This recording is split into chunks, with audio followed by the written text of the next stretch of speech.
अस्सलाम वालेकुम। कैसे हैं आप लोग सब? उम्मीद करती हूँ सब ठीक ठाक खैरियत से होंगे। आज मैं बना रही हूँ पोटैटो वेजेस, मज़ेदार से क्रिस्पी से।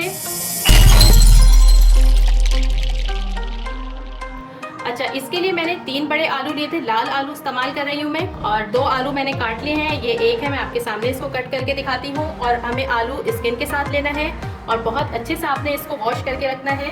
इसमें बिल्कुल भी मट्टी या कोई और डर्ट वगैरह ना हो। मैंने इसे पहले ही अच्छे तरीके से जो है वॉश कर लिया था। अच्छा, ये देखिए, इसको ज़्यादा छोटे और बारीक नहीं काटने, इस तरह से कटिंग करनी है इसकी। मैं आपको दिखा रही हूँ। आलू जितने लंबे होंगे ये उतने ही ज़बरदस्त से बनेंगे। बस ये इस तरह से मोटे मोटे। चलिए जनाब, ये हमारे आलू कट हो गए हैं। यहाँ पर हमारे आलू कट हो गए हैं। अब मैंने इसके अंदर जो है, इस पानी के अंदर 1 चाय का चम्मच, ये देखिए, नमक शामिल किया है और इसे मैं बॉईल करने के लिए रख दूंगी। हमें अपने आलूओं को कम से कम 80% तक बॉईल करना है, यानी पका लेना है, गला लेना है, आलूओं को नरम कर लेना है। और इसी तरह से अगर हम उबले पानी के अंदर डालेंगे अपने आलूओं को, तो ये जो है सही से कुक नहीं होंगे। पानी तो गर्म हो जाएगा लेकिन ये अंदर से कच्चे रह जाएंगे, इसलिए हमें इसी के साथ ही इसे बॉईल करना है। तो चलिए इसे मैं बॉईल करती हूँ। यहाँ पर आलू 80% तक कुक हो गए हैं। मैंने इन्हें निकाल लिया है और अब इसे ठंडा करने के लिए रख दूंगी, क्योंकि अब ये बहुत गर्म हो रहे हैं। जब तक हम इसका बैटर तैयार कर लेते हैं। वेजेस का बैटर तैयार करने के लिए सबसे पहले तो मैंने यहाँ पे लिया है कॉर्नफ्लोर 2 खाने के चम्मच भरकर। इसमें मैं शामिल करूँगी ये 2 खाने के चम्मच चावल का आटा। चावल का आटा आप ज़रूर डालिएगा, इससे क्रिस्पी बनेंगे। अगर नहीं है तो आप थोड़े से चावल लेके उसको ग्राइंड कर लीजिएगा, बारीक पाउडर बना के शामिल कर दीजिएगा इसमें। इसके अलावा यहाँ 2 खाने के चम्मच मेरे पास मैदा है, ये चला गया।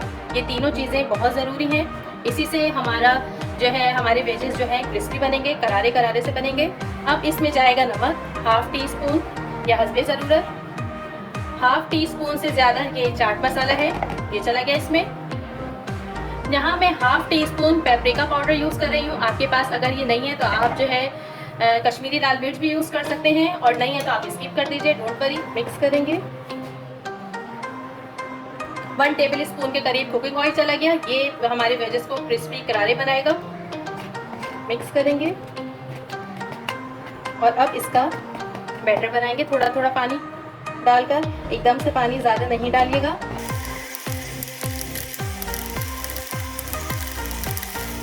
हमें बेसिकली रनी बैटर बनाना है, गाढ़ा नहीं बनाना। ये देख लीजिए आप लोग, इस तरह का रनी बैटर चाहिए हमें, और ये बिल्कुल रेडी है। यहाँ पर हमारा ऑयल बिल्कुल गर्म हो चुका है। अच्छा, मैं आपको आलू दिखा दूँ कि वो कितने 80% जो कुक हो गए हैं। ये देखिए, आलू इतने कुक होने चाहिए कि हम ऐसे करें तो वो टूट जाए, इस तरह से। और बस अब हम जो है, ऑयल हमारा फुल गर्म हो गया है। थोड़ा सा और मैं आँच इसकी तेज़ कर देती हूँ, और हमें अपने बैटर के अंदर डिप करके बिल्कुल इस तरह से इसका सारा बैटर गिरा लेना है। और इसी तरह हम सारे वेजेस इसमें डालते हैं।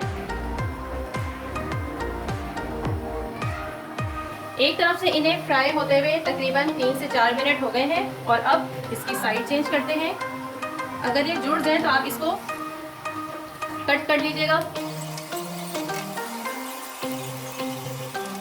अब हम इनकी साइड्स चेंज करेंगे। ये देखिए, हमारे ज़बरदस्त से वेजेस फ्राई हो गए हैं और कितने खूबसूरत लग रहे हैं ये। इसी तरह हम सारे वेजेस फ्राई कर लेंगे, फिर मैं आपको दिखाती हूँ। हमारे मज़ेदार से क्रिस्पी से पोटैटो वेजेस बिल्कुल रेडी हैं। थोड़ा सा चाट मसाला इसके ऊपर डालेंगे। वैसे इसमें चाट मसाले की भी ज़रूरत नहीं है, ये इतने मज़ेदार और क्रिस्पी बने हैं। आप मेरी इस रेसिपी को ज़रूर ट्राई कीजिएगा और मुझे बताएगा कि आपके वेजेस कैसे बने। फिर आऊँगी एक नई रेसिपी के साथ। खुदा हाफिज़।